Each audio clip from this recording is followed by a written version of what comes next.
Naliligaw? Taga saan? May tower na po. Paano pag may tanong sa iba, mali mo sa iba dali. Alin. Doon daw po yung cottage nila. Okay. Hindi ko po mahanap. Andyan yung mama mo? Andyan mama mo? Last daw po. Nandyan. Sige. So, may mga nawawalang bata po, no? Dito po sa may Dalampasigan. Siyempre, ihatid po natin kung saan po sila naka-cottage yung bata. Hello, ma'am. Magna-night swimming kayo? Ayan. Ingat kayo lagi, ha? So, nakita nyo ating mga kababayan, no?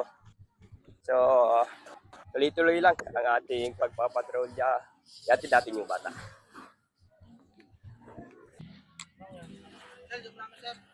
Okay. So, hindi po talaga may iwasan, no, mga kapapols, pag lalong-lalo na po ganitong gabi.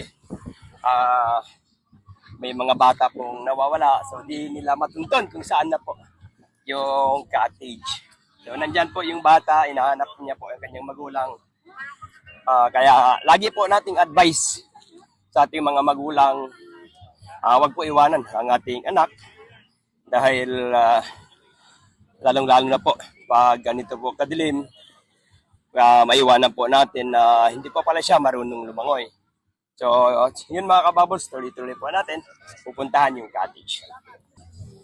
So, hindi po talaga may iwasan, no, mga kababols, pag lalong-lalo na po ganitong gabi, may mga bata pong nawawala, so di nila matuntun kung saan na po yung cottage.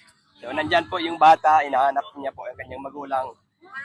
Kaya, lagi po nating advice sa ating mga magulang, wag po iwanan ang ating anak dahil lalong-lalo na po pag ganito po kadilim, maiwanan po natin na hindi pa pala siya marunong lumangoy. So, yun mga kababols, tuloy-tuloy po natin, pupuntahan yung cottage.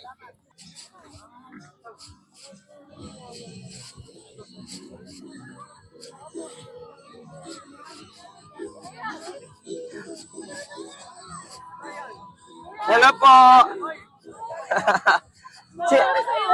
Sino po ang magulang niya? Mami! Opo. Ay! Opo. Yan. Sige na po.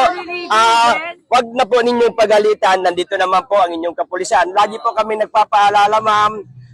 Lagi po bantayan natin ang ating mga anak. So, yun lang po ang trabaho ng ating kapulisan, ng ating seguridad. Dahil ayaw po natin may madidisgrasya. Thank you po, sir, sa inyo. Laki ng tulong niyo sa mga nawawalang bata. Yes, ma'am. So, yun lang po. Maraming salamat and God bless and enjoy po. Thank you po, ma'am. Okay, thank you.